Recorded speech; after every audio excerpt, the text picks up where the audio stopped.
Come with me. I'm going to take this time to answer some of the most asked questions that I get all the time. You want to know what the best advice is for would-be real estate agents. How's the current market? What's up with $1 Million Listing Season 12? Is it coming out? Eli Wald, he wanted to know what watches I like. So I'm going to give you guys my top 5 watches. Is $1 Million Listing real? How did I know Heather was the one? How do I stay motivated and positive? Josh Altman's YouTube channel. Come on, come with me. Listen, I don't have a lot of time and I always want to answer these questions. I'm going to take this time to answer some of the most asked questions on YouTube that I get all the time. All right, first one is from Jason. What's up, Jason? You want to know what the best advice is for would-be real estate agents, people who are just about to potentially go take their test, or you just passed your test. What is the first thing that you got to do? First of all, if you want to go take your exam, go to a local school, go to a crash course. I did a crash course. It was actually very helpful for me. I'm not the greatest test taker in the world. A lot of people know that who have been to my speeches because I failed my exam twice. That's right, I failed my real estate exam twice before selling over $3 billion worth of real estate. It happens, but eventually I did pass my test. But when you do actually pass your test, I think the most important thing is you gotta find a firm where you're comfortable. Okay, a real estate company where you feel like you're going to get the learning experience that you need to get. So some companies specialize better than other companies as far as their training.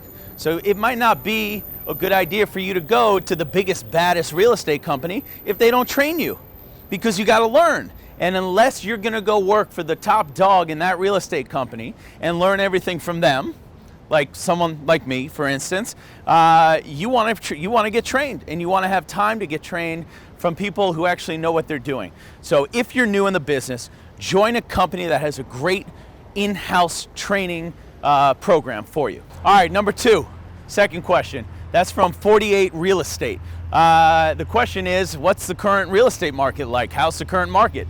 Now, this is a question I really get all the time. Not only do I get it from people on YouTube or Instagram, but I also get it when I go on CNBC and Fox News and this and that, and speaking at all these news networks. How is the current real estate market? Well, it's an interesting market out there right now. And I usually measure the current market with not only the amount of inventory that we have, but also the amount of escrows that we have. There are different pockets of real estate, right? People will see what, let's say, $1 Million Listing, and we're closing these huge deals. Well, guess that's just a pocket of real estate. Now, just because the high-end market might be great, that doesn't mean that the low-end market is going to be great, or the average middle of the market is going to be great. So these are all things that you have to think about in your specific market. In general, rates are low, right? That's a sign that the real estate market can continue to become strong.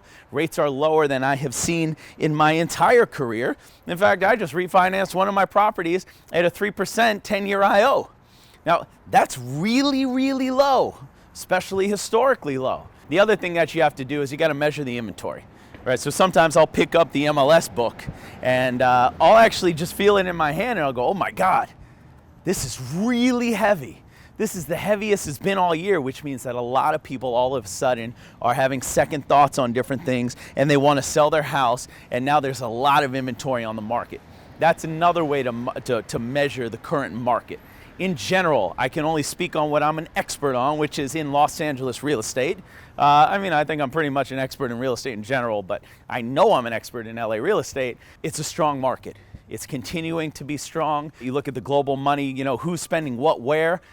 LA seems to be extremely strong. I like it. I'm very bullish on it. And, well, that's because I sell the dream, right? All right, number 3. This comes from Jesse. Now, I really do hear this question a lot.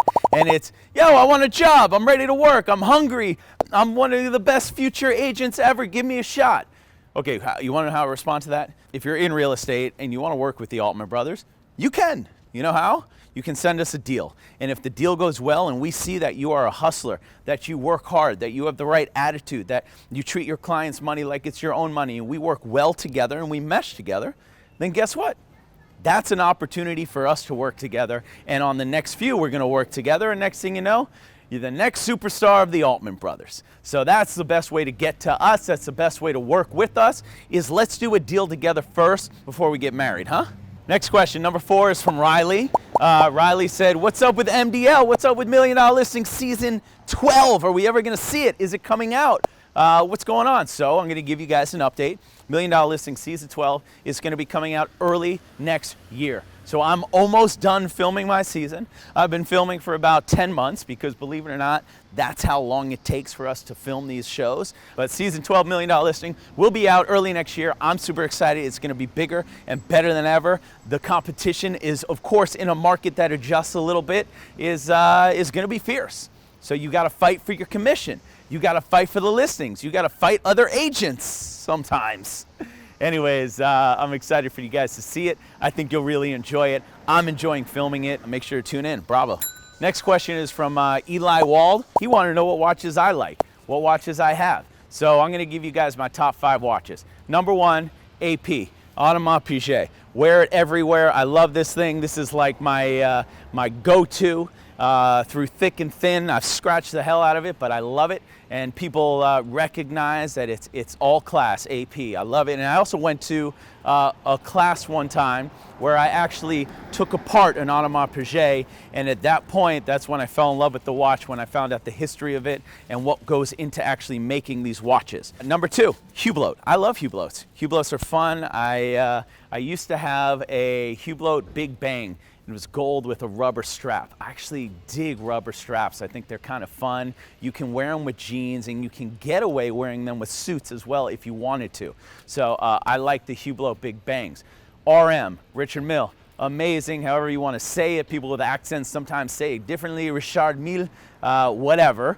But those are cool watches because only people who know watches know how expensive those watches are, right? You can be at the gym, someone's wearing an RM, and you think it looks like it's a, you know, maybe a $5,000 watch, but it happens to be a $200,000 watch. They're fun watches, but I'm not sure like I would rock them with a suit. Number 4, Pateks, all class, suits, tuxes, you're James Bond, you're hanging out in Monaco, you rock the Patek. That's just what it is. It's sleek, it's beautiful. You almost don't want to mess it up. It's like a Ferrari that you just keep in the garage, especially the solid gold. And number 5 is Breitling. And I'm going to tell you why. So I'm going to stop right here real quick. I used to have the best fake watch collection in the world. Why? Because I'm a big advocate on fake it till you make it. Everybody's got to start from somewhere. So I had all these fake watches because when I would show up to these properties or go into meetings, I felt like I needed people to take me serious because I was a young guy. I'll admit it. I can admit it because I made it now, and it's okay if you fake it till you make it. One of the watches that I had was a Breitling. The first deal I ever closed in the mortgage business, I then took that money because I always loved watches, and I went out and I bought a Breitling Mont Brilliant. And that was the first big watch purchase. So I traded in the fake for the real one, and I got it. I still have it today. It's not the most expensive thing in the world. It's not the most popular watch in the world, but that holds a near and dear place in my heart. One day that's going to go passed down to either Ace or Lexi, my children, and it's all about memories and that time in my life when you finally take that step up. Next, very, very popular question, is $1 Million Listing real? Yeah, it's real. You think I want to put up with the bullshit of Josh Flagg, James, David, and everybody else who comes on that show? Yeah, that's part of our business. In fact, that's why that show has been such a success over all these years, because it is real. The properties are real. The deals are real. And people are obsessed with that and they want to see it. And it's the high stakes games of multi-million-dollar properties, commissions, and all that mixed into one, which is why it's such a success. So yes, it is real. Next question from Jackie asks, how did I know Heather was the one? Well, I knew Heather was the one when she threw a glass of wine in her old boss Madison's face on season 4 or 5 of $1 Million Listing. So that's when I said, ooh, that girl is sassy and I like it. You know, Heather's a rock star. She manages the Altman brothers office.